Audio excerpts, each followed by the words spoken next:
questionable Saturday versus Dallas. You throw with your shoulder if you're doing it right, and that's his throwing shoulder. So Sarah Spain, around the horn to you. How concerned should the Eagles be? Should they play Hurts Saturday versus Dallas? Well, I think the concern is a little less now that they haven't ruled him out. Now, that might be gamesmanship, trying to keep the Cowboys guessing, but it certainly is better than if they knew enough to immediately rule him out because of that injury. In the end, there is such a tiny opportunity, such an unlikely opportunity for the Cowboys to overtake the Eagles for the first spot that I don't think they should take any chances in sending Hurts out there this weekend. There are far bigger things to be playing for if you're Philly. It's funny how the season started and we were like, this is an incredible roster full of great players on every side. Let's see how the quarterback does. And now the quarterback's out and we're like, oh my God, this is the whole team. This is everything. They'll be fine. And he needs to be healthy for the postseason. So sit him. Bill Plaschke. Yeah, I would not play him, and I don't think they're going to play him. I'm sure, like Sarah said, this is just gamesmanship. The Cowboys and Eagles do that to each other. They need to win one game to get the bye.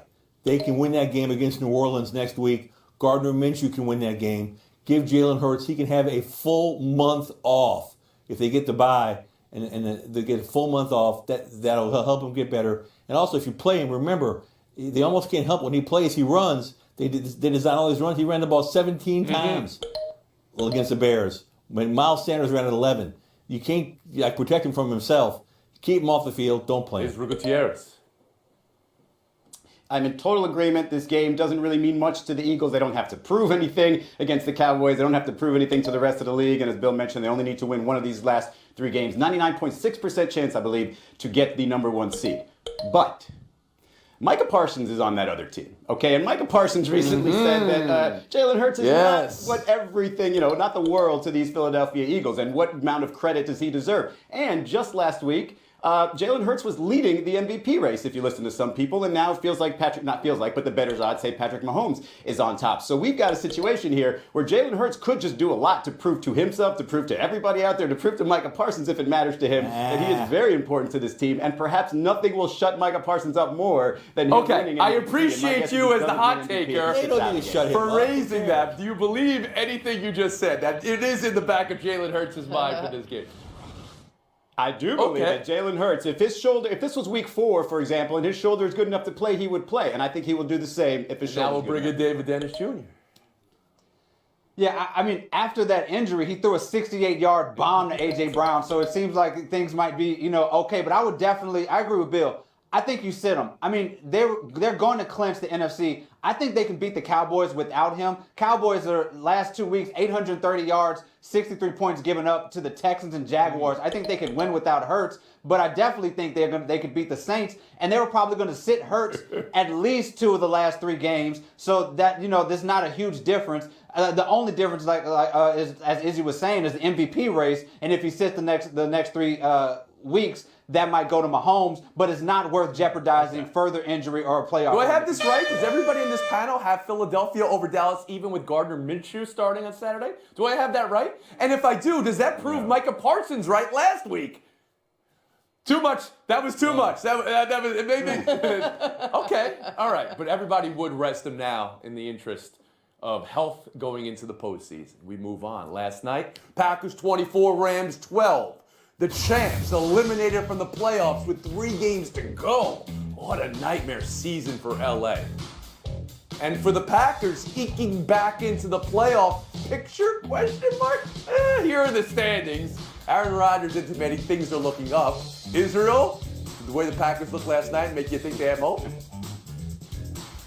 I mean, things are looking up in that they have hope. They have a 12% chance of making the playoffs. But it's really hard to say it's really hard to take anything from these last 2 games that they won against the Bears, and then the Rams are eliminated from the playoffs. And you talk about their next 3 games. Yes, there's hope, but the Dolphins have been way better at home than they've been on the road this year. You've got the Vikings who just came back from 33 points down, and the Lions who are playing the best football they've played in years, plural. So it's not like you can say, look at the Packers' previous portion of the season, or even the last 2 games, and have real confidence that they're going to win even 2 of those next 3 games, much less all 3. So I'd say the hope meter's probably right around that, 12%. David Dennis Jr., did you see a team that could have some hope last night? Yeah, Packers have tons of hope. Romeo Doubs, Christian Watson looked healthy, looked like they were clicking. They had 9 receptions, over 100 yards. Aaron Jones, A.J. Dillon, 3 touchdowns, 197 yards. They got a lot to look forward to next year. They're losing against the Miami Dolphins this week, and their playoff hopes are over. Dolphins only give up 15 points at home. I know they're struggling, but they played 3 road games in a row, on the West Coast, then went to the Buffalo and played in the snow. They're a better team than the Packers. Those playoff hopes are going to be over this weekend. Okay, so they have hope for next year, or they have hope for the next 4 days, but then it's over with a loss Then this it's done. weekend. Sarah's Spain, to hear Rodgers say things are looking up. You say what? Well, things are looking up. Just a couple weeks ago, you had the entire front office and Packers fan base probably looking to employ Ernst & Young to figure out some holes in that contract, or to look at the accounting to figure out how they could possibly trade him, get rid of him, cause him to retire. How much is it going to cost? We're not doing that anymore because he has found a little bit of chemistry with his receivers. The team is starting to play better. But last week, last 2 wins against a 3-win Bears team and a 4-win Rams team, both of whom are now eliminated, and you look at the schedule they have coming up, I don't have them as a favorite against any of their final 3 teams. So things are looking up in that they are less panicked than midseason, but David Dennis Jr. is right. It's all about next year at this point. And Bill Plaschke. Yeah, the final 3 games are against teams with 26-16 record. They just beat a Rams team on its 4th quarterback and its 12th offensive line combination. Suddenly they beat the Bears and the Rams, and suddenly they're in the playoff race. Aaron Rodgers is just playing with us. He knows it. They're not going to win in Miami next week. It's going to be over with. A week from now, this discussion will be moot. The Packers are done. They know it. For the Rams, then, Bill Plaschke, a lot of it has been injuries. A lot of it has been the way they designed the team. They went all in last year. We know that. One and done, almost. But also this, Bill. Do you wonder about Sean McVay's future with the Rams? Well, first, I'm not going to criticize the Rams. They brought LA a championship. They went all in. They got it. Any team would trade anybody they did to do what Okay. they did. I'm not going to rip them like I ripped the Dodgers or Lakers. I'm all behind the Rams, what they did. They brought a championship to LA. McVay, the deal is he'll stay as long as Matthew Stafford stays. I think if Matthew Stafford doesn't retire, Matthew Stafford said on the podcast he's not retiring. As long as he's there, Sean McVay, in my opinion, is going to be there. I think when he leaves, and if he suddenly decided to leave, all bets are off. Because McVay, I'm sure, wouldn't be thrilled with the team starting from scratch again. But as long as he has his quarterback, he's going to be around. Sarah Spain? That makes sense. I mean, in what shape will his quarterback be even after all the rest of this year, right? Are there lingering issues for Matthew Stafford? I see McVay, and there was that interesting interview with him before the season started, talking about how much luck goes into winning in addition to all of the preparation. And this really showed you that between the injuries and the draft picks and everything else, that they were able to have tons of success last year, but they could be looking at a very tough stretch. Does he want that? I don't think he retires after a season like this. If he wasn't going to go out on top like last year, I think he sticks around. But, this is a Rams team that we predicted this. It's just coming a little sooner than we expected. We thought their window might be a little longer with the moves that they made. Now you're going to have to get real creative in the next couple of years to be in David contention. Dennis at all. Jr. If you told Sean McVay at the beginning of the season that he'd be going out on Monday Night Football and Baker Mayfield would be his starting quarterback, you would say something went calamitously wrong, and that's pretty much what happened. Like, we can talk about the window and the window closing and players getting old, but these injuries are, anomalous injuries. 12 different offensive linemen they started, Kupp out, Aaron Donald out, Matthew Stafford dealing with his injuries, Jalen Ramsey having the worst season of his career. If you're McVay, you have to believe that next season will be somewhat better, and you can, come back to something, promising. Well, it's interesting what Bill said when he talked about tying him to Stafford there, because is it more of a loyalty thing to Stafford and the organization for making the trade, or is it having faith in Stafford? And then you sort of combine that with what Sarah said about the idea of how lucky you have to be to win a Super Bowl. I think in the end, Sean McVay is going to convince himself, hey, I can win with Stafford, and if I can do it again, get there again, maybe even win a second one, I cement myself as one of the greats already, then I can just move ahead and sort of pick whatever team I want. I think he's going to convince himself of that rather than just kind of bail after one bad. It is important we cite our sources here on this show around the horn. So, Matthew Stafford saying he's not retiring was on a podcast by Kelly Stafford. Great get from Kelly Stafford to get Matthew Stafford on the podcast. All right, coming up, Cal McCarr, one of the greats in all of hockey, had a play last night, and it was basically the sportsmanship pass it on commercial in hockey form.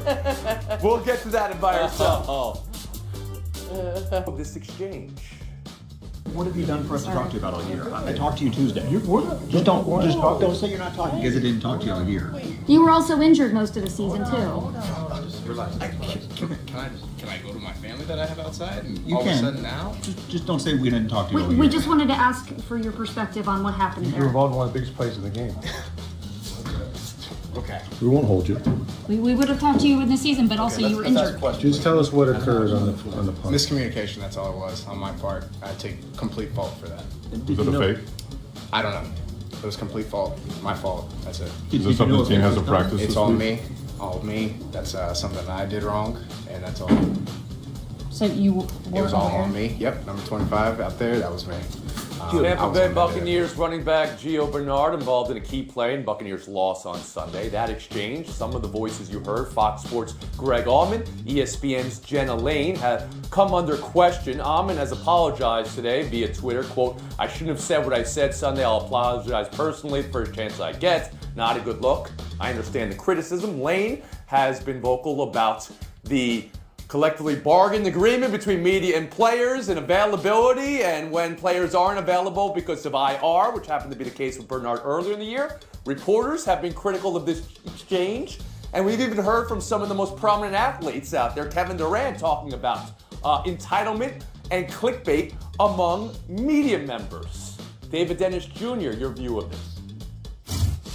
Yeah, there are a lot of people here who just handled this wrong. I mean, first, Bernard, I'm sort of confused as why he was confused about why people were asking him about, the play. It was a pivotal botched fake punt, and I want to know what happened. People want to know what happened, but the conversation really went left when Greg Allman said, you haven't done anything this season to make us want to talk to you, which is straight up insulting. And if we're going to talk about how players handle this in high intensity situations, we got to talk about how journalists do also. And he just handled it wrong. But I think it's a microcosm of society as a whole that Allman was the one who said the insulting thing, but Jenna Lane, the woman there who is trying to do her job, is the one that is being harassed. And, people are coming after her on social media nonstop this whole entire time. Sarah Spain.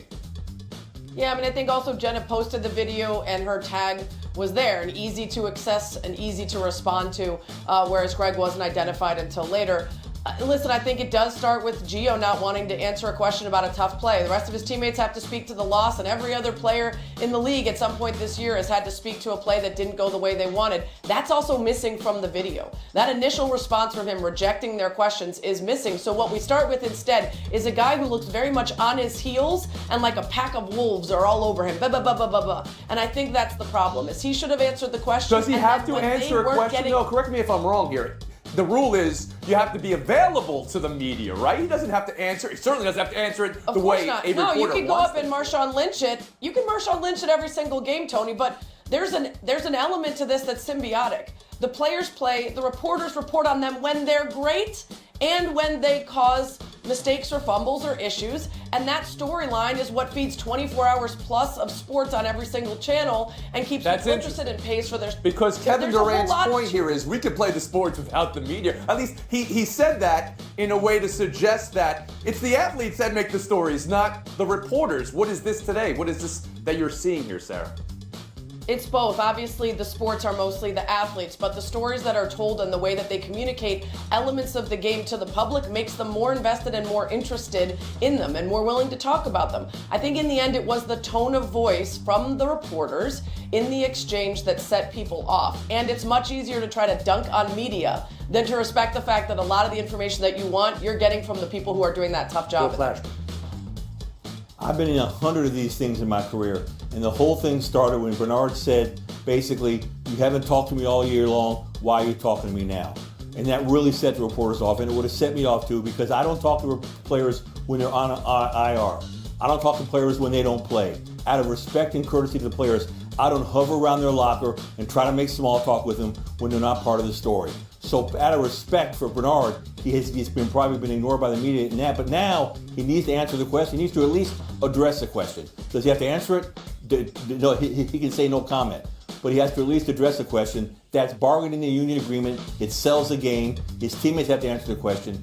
Goodness, if Tom Brady can answer questions every week, Bernard can certainly answer that question about a key play in the game. But that's what set the reporters off. Israel, did Bernard answer the question adequately for you? And the whole idea of setting a reporter off, surely that could happen. Everybody is human. In this case, how did you see it?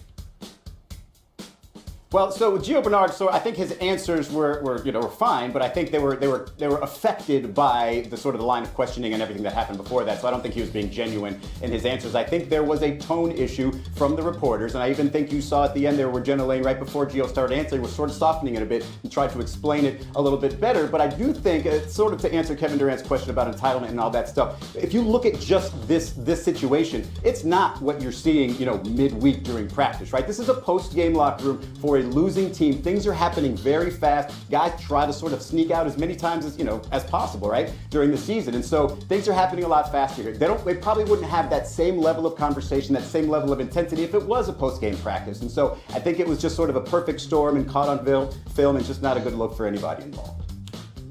Buy or sell 2. Cale Makar last night. This is something you don't see often. He waves off the referee's penalty. So he's declining a power play for his team in a tie game. One of the greatest players in the game making that move. Sportsmanship, pass it on. Colorado wound up winning this game in a shootout. Sarah, what do you buy, what do you sell? Oh, I'm buying this is the perfect possible scenario for him. He becomes the front runner for the Lady Bing. Everyone knows he's a great, good Canadian boy. Team still wins. Everything's good. And after the fact, he says, probably shouldn't do that next time. And I think it's fair to say that as many of us would like to say we would make that same decision, you're going to be on the wrong end of some of those calls sometimes. So when you're on the right end of a bad call, you just kind of go, who am I to question the refs? That is Carry true, on, make the call. Yeah, I'm buying all this. I never would have thought in my lifetime I'd see the real life enactment of that sportsmanship passing on commercial. But you hate that commercial. You hate that commercial. I know, but I can't believe I saw it in real life. It's incredible. And it's Christmas. Like, this is like so much Christmas cheer. You're flip-flopping. You have used that commercial on this show multiple times to sell an Yeah, argument. but it's great in real life. It's great when it happens in real life. Yeah. It's a Christmas miracle. Gutierrez, how about you? I am selling this so hard. You are told throughout your sporting life, hey, you got a bad call against you, these things even out. You'll get calls in your favor, but you have to let them happen. You can't change it. You can't change the call. You can't make the call for the ref. Just put your head down and keep on skating. He was a good sport, but a bad teammate. His team relies on him to play through, and all the bad calls they endure. And I love what he did, but his teammates didn't like. I guarantee you. No, that. did you read what they said? They said, "Who are we to question Cale Makar? He's the best we got." That means they're not going to question. So that's him. fine. They support him. All right, thank you very much. Who am I to question any of the panelists today? But Plasky and Gutierrez, that's going to be our showdown next. Patrick Beverley going with the too small taunt on Chris Paul, with the score at the time 70-46. So the question is, does too small adhere to game score etiquette? I think this is the second time we've done this year. Fair or foul, Bill?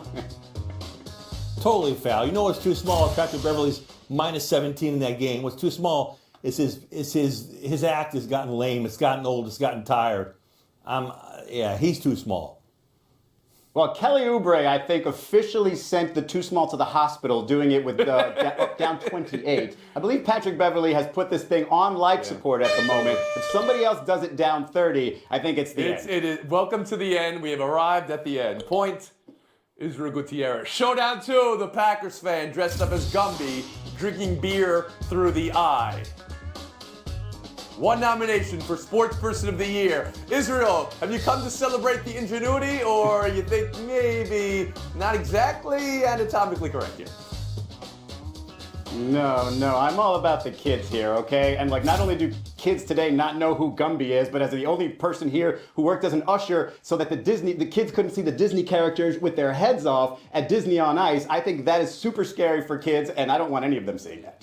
Plashke? This is really risky. He's risking suffering a detached corona. He's risking suffering bubble vision. Is there any more punts I can use that will help me win this showdown? I kind of like it, Plashke. I kind of like it. Yeah. You'll shotgun your eye out, Gumby. What are you doing there? FaceTime, Mr. Bill Plashke. I want to give an LA cheer to Jared Goff. When he was here, the Rams ripped him. I ripped him. The city ripped him. He was booed. he was basically run out of town. And now, look at him now. He's had to pick in 6 games. He's 6th in QBR. He's 8th in passer yards. He's leading the Lions in one of the feel-good stories of the year. And he always handled himself here well with dignity and grace. Answered every one of our questions. Faced the music. Was a good dude. I'm really happy for him. Good things happen to good people. You go, Jerry Goff. LA's cheering. Is that a shot at Gio Bernard? We're on a Weary-eyed. 23 and a half hours. Inebriated. We'll see you tomorrow around the Cockeyed.